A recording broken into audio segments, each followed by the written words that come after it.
Aussi loin sa foi peut aller, il doit suivre sa foi. S'il a besoin, quel que soit les domaines où il t'invoquera, on a plus de temps, c'est prier. Qu'un miracle soit signalé.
Bonjour bien-aimés dans le Seigneur.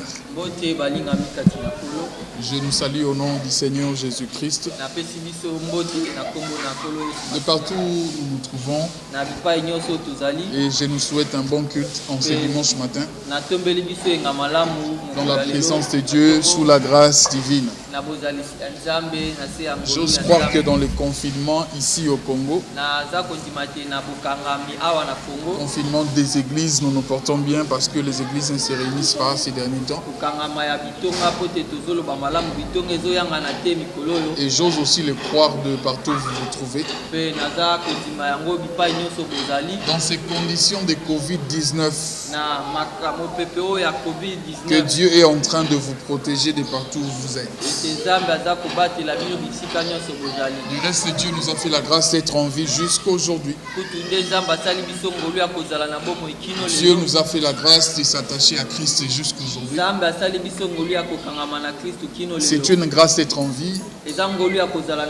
Une autre grâce d'être en Jésus-Christ. Parce que quelquefois on se pose des questions. Les plus intelligents que nous, de plus sages que nous, des plus expérimentés que nous, comment ils n'arrivent pas à comprendre que Jésus-Christ est le Seigneur et le Sauveur de l'humanité? Comment ils n'arrivent pas à lui donner leur vie? Alors nous, la petite révélation et compréhension que nous avions eue de Jésus, c'est vraiment une grâce de la part de Dieu. Je nous invite à lire ce texte avec moi. Je commence par le livre de Malachie. J'allais commencer par Romain. On commence par Malachie et puis après on va aller à Romain. Malachie chapitre 1 pour ceux qui ont leur Bible, le premier verset, puis on descend. Je lis au nom du Seigneur Jésus. La Bible dit oracle de l'Éternel à Israël par Malachie. Je vous ai aimé, dit l'Éternel, et vous dites en quoi nous a-t-il aimé? Ésaü est-il pas frère de Jacob, dit l'Éternel? Cependant, j'ai aimé Jacob. Et j'ai eu de la haine pour Ésaü. J'ai fait de ces montagnes une solitude. J'ai livré son héritage au chacal du désert. J'y vais dans le livre de Romains, épître de Romains. Je prends le verset 9 et puis le chapitre 9, pardon, puis le verset 10, je descends. Romains chapitre 9, le verset 10 et puis je descends jusqu'au verset 13. La Bible dit, et de plus, il en fit ainsi de Rebecca, qui conçut du seul Isaac notre père. Car quoique les enfants ne fussent pas encore nés, et qu'ils n'eussent ni fait bien ni mal, ni fait bien ni mal, afin que le dessein d'élection de Dieu subsista sans dépendre des œuvres et par la seule volonté de celui qui appelle.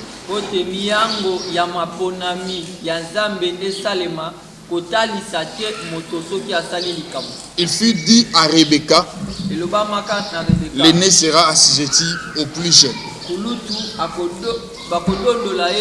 Selon qu'il est écrit, j'ai aimé Jacob, j'ai haï Ésaü. On va prier. Dieu notre Père, au nom de Jésus-Christ, nous prions pour ces temps que tu nous donnes, d'écouter ta parole. Nous prions pour ces temps que tu nous disposes, d'attendre tes oracles. Nous te prions de parler à nos cœurs, au-delà de nos oreilles. Nous prions que nos cœurs écoutent ta parole. Nous prions que nos vies soient affectées. Nous prions que nos vies soient changées. Nous prions que quelque chose arrive dans nos vies. Que ton esprit nous oriente autrement en écoutant ta parole. Que tout ce qui n'est pas de toi, que tout ce qui n'élève pas Jésus-Christ soit loin de nous. Dans le nom de Jésus, nous avons ainsi prié. Amen. Amen. Frères et sœurs, nous venons de lire ces deux textes, Romains 9 et puis Malachie chapitre 1. Romains chapitre 9 et puis Malachie chapitre 1. Ces textes nous parlent de Jacob, de Rebecca, d'Ésaü, de tous ces gens. Mais les phrases qui m'intéressent avant de peut-être d'aller dans d'autres phrases, je dirais même pas que ça me choque pas, mais ça me surprend. Ce sont des phrases où Dieu a dit il a aimé Jacob. Et puis il ne prouve pas cet amour-là pour Ésaü. Ça m'a surpris d'attendre comme ça. Deux personnes qui sont sorties du même ventre, de la même femme, du même monsieur, de la même famille. Ils ont mangé de la nourriture de la même casserole. Ils ont grandi dans la même éducation. Mais comment Dieu peut venir, il dit, au lieu de les aimer les deux, il dit j'aime celui-ci, mais l'autre ne m'intéresse pas. Là, je suis un peu touché. Je suis un peu dépassé. Quand j'analyse ces paroles, je me dis l'amour de Dieu pour Jacob, pour le fait de désapprouver Ésaü, proviennent de quelque chose. Ces choses ont des sources.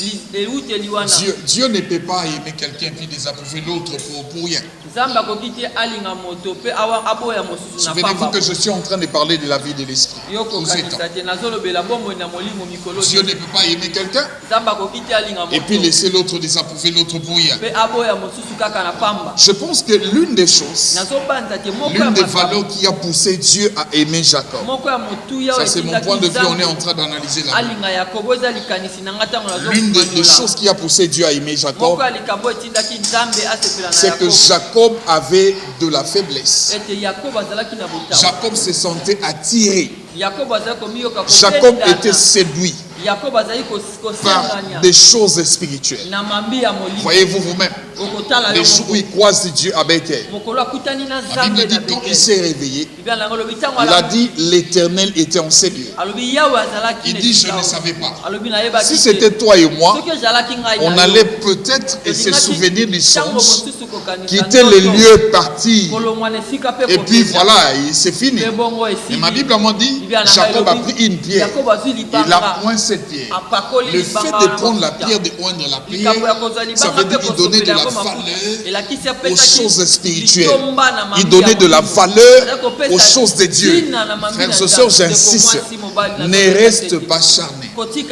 Les charnels ne vivent pas de grandes choses avec Dieu. Les charnels, ils n'arrivent pas à palper, à expérimenter, à toucher des grandes choses avec Dieu. Et Dieu risque de rester une utopie pour des charnels. Je suis en train de parler à quelqu'un.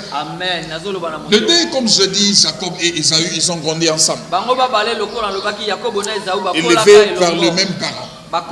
Il y a la différence, Ésaü était un homme habile, comme la Bible le dit. Vigoureux, un chasseur d'animaux. Et Jacob avait développé les habitudes de rester à la maison. Souvent, il était à la maison avec sa mère. Souvent, il aidait sa mère. De nos jours, on prendrait Jacob comme quelqu'un de paresseux, qui ne fait rien dans la vie, qui n'a pas des initiatives. Il est tout le temps là en train d'aider maman dans la cuisine. Parce que voilà, je suis là à la maison. L'attitude, frères et sœurs, de Jacob dans la maison de son père, Isaac, ne pouvait jamais donner à Isaac l'idée ou l'image de ce que Jacob serait dans la maison de Laban. L'attitude que Jacob avait. Un enfant qui aimait rester avec sa maman, qui ne sortait presque pas. Là où on faisait la cuisine, il était là. Ne pouvait jamais donner à Isaac cette pensée-là.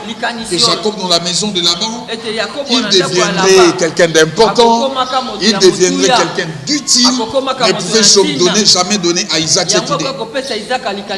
Mais chez Laban, la Bible dit, Jacob est devenu plus courageux, plus que même les enfants de Laban. L'arrivée de Jacob a fait prospérer Laban. L'arrivée de Jacob a fait de Laban un homme riche, un homme béni, un homme épanoui. C'est pas parce qu'il en avait beaucoup avant, c'est parce qu'il a croisé quelqu'un. C'est parce qu'il a collaboré avec quelqu'un. Voici ma déclaration pour toi. Je lève mes mains au nom de Jésus. Je déclare au nom de Jésus que Dieu mettra sur ton chemin de Jacob. Je dis Dieu mettra sur ton chemin de Jacob des gens quand ils s'approcheront de ta vie, quand ils viendront vers toi, quand ils viendront dans ta maison, les choses vont prospérer. Ça c'est la race de Jacob, la race de Joseph. Quand ils viennent dans la vie des gens, les choses prospèrent. Ces gens deviennent plus riches. Ces gens deviennent plus importants qu'avant parce qu'ils ont reçu des meilleures personnes. En cette année, où je dis dans ta vie, tu recevras des bonnes personnes. Et le Dieu de la Bible, celui que nous servons, et qu'il enlève des Balaam sur ton chemin et qu'il place des Jacob sur ton chemin. La Bible m'a dit quand il est venu, il est allé dans une source où on prêchait des animaux. C'est là qu'il s'est informé sur Laban. Et on lui a dit sa fille Rachel est en train de venir. Jacob arrive chez Rachel. Il change. La métamorphose, c'était une autre personne. Quelqu'un de plus courageux. Et écoutez. C'est là que Jésus dit ceci. Le Seigneur dit ceci. Est-ce que les amis de l'époux peuvent-ils gêner pendant que l'époux est avec eux? Il dit ils ne peuvent pas gêner. Généralement c'est comme ça que ça se passe dans la vie. Quand on est dans la maison des Isaac, nous avions le confort. Et le confort nous pousse des fois à oublier certaines choses de la vie. C'était le cas avec les disciples de Jésus. Leur maître était là, ils avaient le confort. Et les conforts, quelquefois, les faisaient oublier qu'ils devaient faire certaines choses. Mais les jours où leur maître leur a été enlevé, Jésus est parti. Les disciples de Jésus ont changé la conception de la vie. La plupart des gens prenaient les disciples de Jésus comme des charnels, comme des gens qui n'aiment pas les choses spirituelles, comme des gens qui aiment manger, qui n'aiment pas gêner. On est venu dire à Jésus, les disciples des gens, ils jeûnent, ils prient, mais tes disciples ne jeûnent pas. Jésus leur donne la réponse, il dit, est-ce que les amis de l'époux, il dit, peuvent-ils jeûner pendant que l'époux et avec eux. Jésus voulait leur dire, il voulait répondre aux gens que quelquefois les hommes changent quand on leur met devant des responsabilités. C'était le cas avec ses disciples. Ils ont changé, ils n'étaient plus les mêmes personnes. Quand les maîtres leur a été enlevés, les maîtres est pris, les maîtres est parti, ils sont devenus d'autres personnes. Au point on les a traités même de Dieu.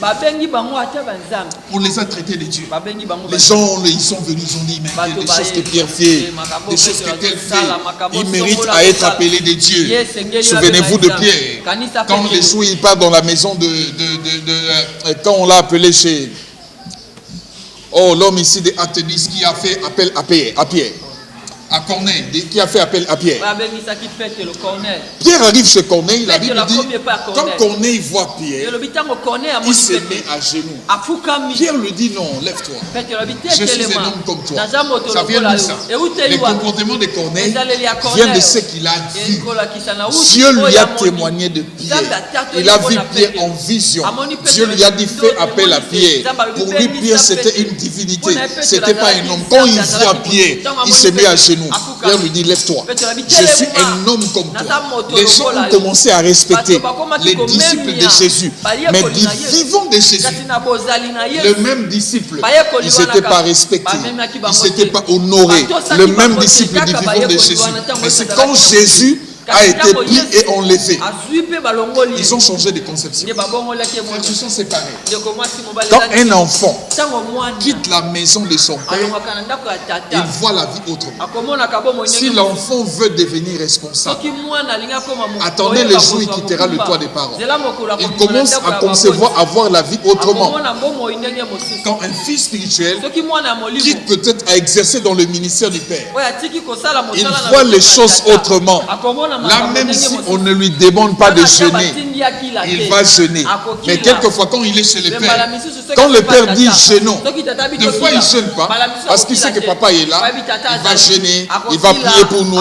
Mais quand il est face à certaines choses, on ne lui impose pas, on ne lui demande pas. L'essence de la responsabilité lui pousse à jeûner, lui pousse à chercher Dieu, lui pousse à poser des actes qui l'amèneront loin. Je dis ça pour Jacob. Je dis comme il a quitté le toit des parents, il va chez Laban. La conception de Jacob a changé. La façon de faire de Jacob a changé. Jacob chez Laban, il est devenu plus courageux. Il n'était plus le Jacob qu'il était chez Isaac. Mes frères et sœurs, dans la maison de leur père, Isaac, connaissant les capacités, connaissant les atouts d'Ésaü, il a demandé à Ésaü d'aller chercher un gibier pour lui qu'il mange afin qu'il le bénisse. Quand on parle du gibier, ça dit qu'on fait allusion à un animal. Isaac ne pouvait pas imaginer, savoir que Jacob, chez Laban, il serait en mesure de lui donner plusieurs animaux. Chez lui à la maison, il ne pouvait pas avoir cette idée-là de Jacob. Mais quand Jacob arrive chez Laban, il était en mesure. Si Isaac peut-être demandait à Jacob un animal, Jacob était en mesure de lui donner plusieurs animaux au même moment. Parce que chez Laban, il a changé. Il n'était plus le même Jacob. Il est devenu différent de Jacob qui était chez ses parents. Je parle à quelqu'un. J'ai besoin d'attendre ton amen là où tu es. Frères et sœurs, j'étais en train de dire, le moment est venu pour que Dieu fasse sortir de toi des choses enfouies. Le moment est venu. Dieu veut faire sortir de toi des qualités, des choses que les gens n'ont jamais vues chez toi. Comme je l'ai dit, Isaac ne pouvait jamais imaginer ça de Jacob. Il ne pouvait jamais imaginer. Je dis, le temps est arrivé. Les gens verront de toi sortiront. Ils se poseront des questions. C'est réellement ces prédicateurs. C'est lui le prédicateur que j'ai connu autrefois. C'est exactement ça. On disait de Jésus, quand il opérait des miracles, on disait, n'est-ce pas lui le fils de Joseph? N'est-ce pas lui le fils de Marie? Et puis les gens insistaient. Quand il disait, n'est-ce pas lui, il insistait, le fils de Joseph, les charpentiers. En d'autres termes, il voulait dire, un charpentier ne peut pas donner la vie à une telle personne. Du charpentier, une telle personne ne peut pas sortir. Souvenez-vous de cet homme à qui on est allé appeler pour qu'il voie Jésus. Il arrive. On lui a dit non, il y a quelqu'un qui est de Nazareth. Il y a quelqu'un qui est de Nazareth. Qui nous dit des choses extraordinaires. Il pose la question, il dit, de Nazareth peut-il sortir quelque chose de bon? De ta famille. Si une chose bonne ne peut pas sortir, je suis venu te dire, le temps est arrivé. Je te parle. Tu es une personne. Et je dis ceci. Dieu te fait entrer dans une saison qui fera de toi une autre personne. Tu sortiras, tu feras sortir des choses que les gens n'ont jamais vues chez toi. Ils n'ont jamais vu chez toi. Un homme de Dieu congolais est allé aux États-Unis. Il devait s'intégrer dans la communauté. Il était bloqué par la langue. Il ne savait pas parler l'anglais. Lui-même témoigne. Il dit ceci. Il dit, il est allé dans une réunion de prière. Un homme de Dieu rempli d'onction. Il était en train de prêcher. Il les touche. Cet homme de Dieu tombe. Quand il se réveille, il avait son anglais dans la bouche. Il a appris l'anglais. En tombant, quand il se réveille, il avait son anglais dans la bouche. Je prophétise au nom de Jésus-Christ de Nazareth. Les temps arrivent où les hommes verront des choses en toi qui n'ont jamais vu. Dieu le fera sortir de toi, de ta vie, des qualités qui n'ont jamais vu. Dieu le fera sortir. Le temps est arrivé. Tu es de la race de Jacob. Du toi de tes parents. Tu n'étais pas ainsi, tu étais une autre personne. Différent. Tes parents t'ont traité de paresseux. Ils t'ont traité de ceux qui peuvent te traiter. Mais chez Laban, Dieu fera de toi une autre personne différente. Tu feras prospérer Laban et toute sa famille. Mais sous le toit de tes parents, on pouvait te traiter de paresseux. Je parlais à quelqu'un. Amen. Frère, je sais écouter ceci. Plusieurs personnes échouent dans la vie.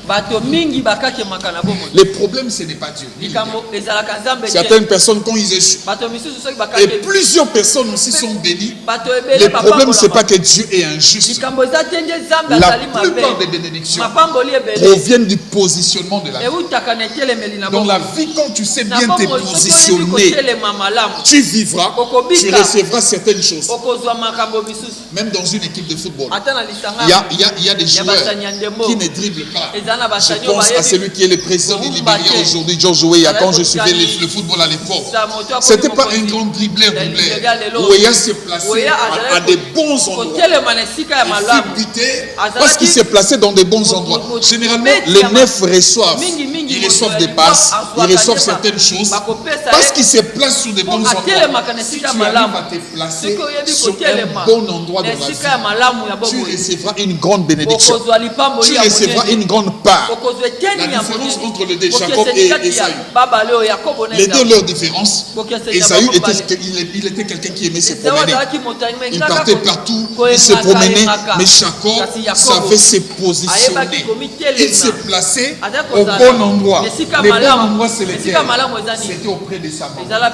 Généralement, quand on grandit, même nos enfants à nous, ils connaissent bien nos familles. C'est pas parce que papa les a fait asseoir. Il les a dit voilà comment est composée ma famille. Mon cousin là, c'est mon cousin lointain. Généralement, les enfants n'apprennent pas ça chez les papas. Ils apprennent ça chez des mamans. Quand la maman reste avec les enfants, il dit d'ailleurs de votre papa, ils sont parentés de telle manière. Et l'autre frère là, ils sont de telle manière.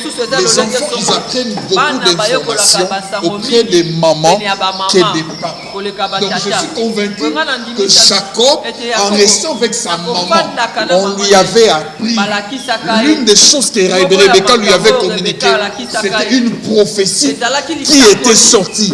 La prophétie disait quoi? Les plus jeunes sera le plus jeune, non, le plus grand sera assujetti par les plus jeunes. La prophétie disait ça. Et Rebecca, je suis convaincu, il a dit ça à Jacques. Je ne sais pas si Isaac avait oublié la prophétie ou si Isaac avait fait juste l'ironie de la prophétie. Mais Rebecca, il a transmis à Jacob. Et Jacob pouvait se taper la poitrine en se disant, j'ai le droit d'avoir la bénédiction. Voyez-vous le comportement de Rebecca.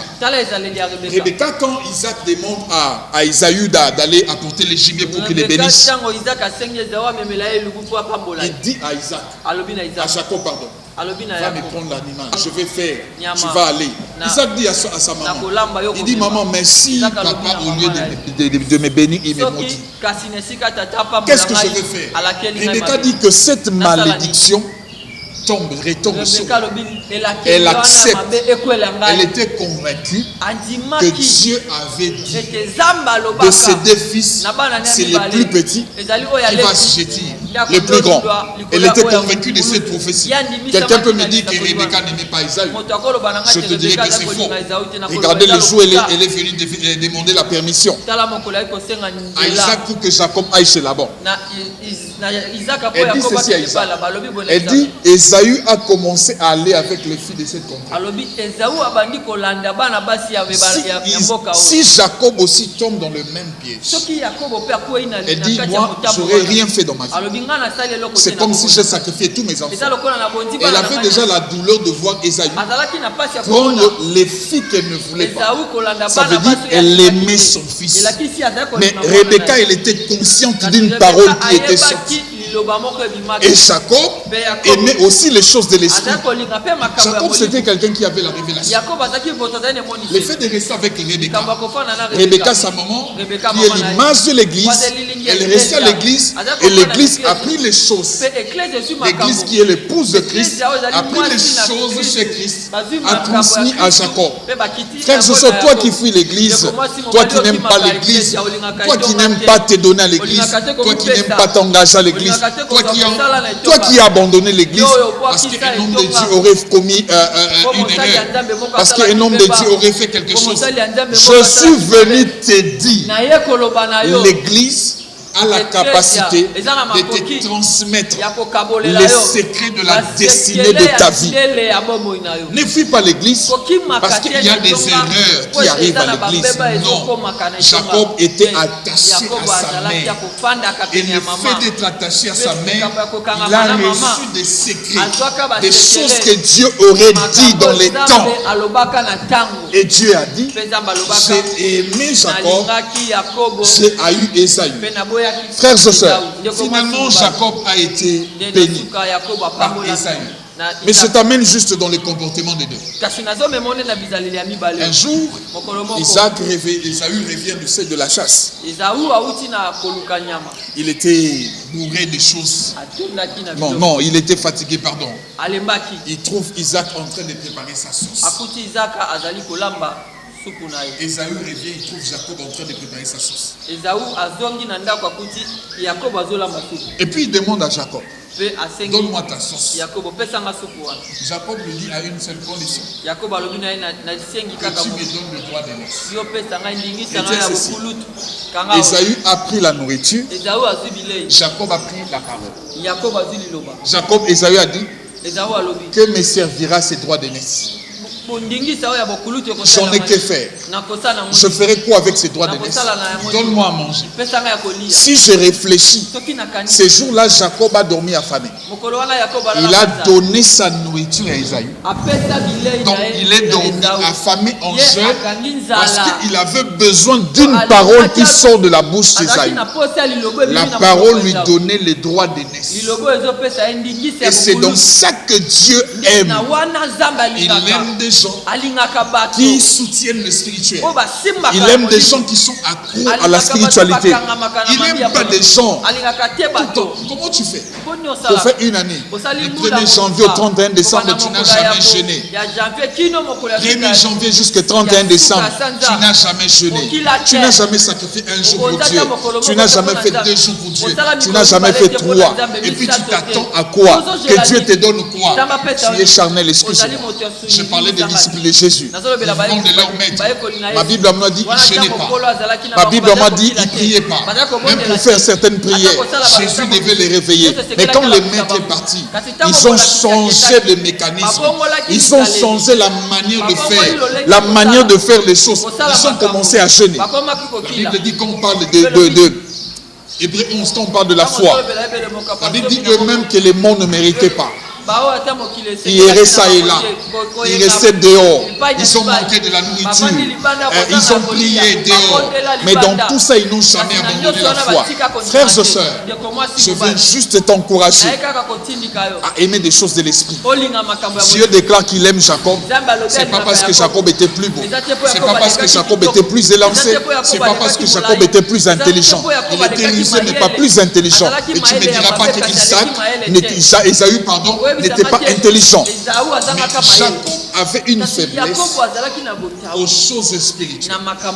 Il avait cette faiblesse-là. Devant les choses spirituelles, il réagissait différemment, autrement. Il donnait de la valeur aux choses spirituelles. La plupart des chrétiens, ils ne donnent pas de la valeur aux choses spirituelles. Je ne suis pas venu t'étaler une liste des choses spirituelles. Non, je ne suis pas venu t'étaler la liste des choses spirituelles. Je suis venu juste te dire. Sois quelqu'un qui aime la prière, qui aime la présence de Dieu. Sois quelqu'un qui aime les gens, qui aime se priver de la nourriture et puis vaquer dans la recherche de la présence de Dieu. Je suis venu te dire, sois quelqu'un qui aime la parole de Dieu. Ces choses feront de toi quelqu'un de spirituel. Mais toi, quand on dit déjà le jeûne, quand on te donne déjà le programme du jeûne, tu sens une colère dans ton esprit. Ton homme intérieur te dit ne jeûne pas. Ton homme intérieur te dit ne prie pas. Tu t'attends à quoi? Tu t'attends à toucher à quoi auprès du Seigneur? Alors que les choses spirituelles nous amènent loin dans la vie, nous amènent loin. Frères et sœurs, je veux t'encourager à aimer les choses spirituelles. Aime les choses spirituelles. Dieu t'amènera loin. Je prie que Dieu te donne de l'amour des choses spirituelles. Je prie que désormais que ta vie commence à aimer les choses de l'esprit. Je prie désormais que ton cœur s'attache un peu comme Jacob. Que ton cœur s'attache aux choses spirituelles. Au nom de Jésus, j'ai ainsi prié. Amen.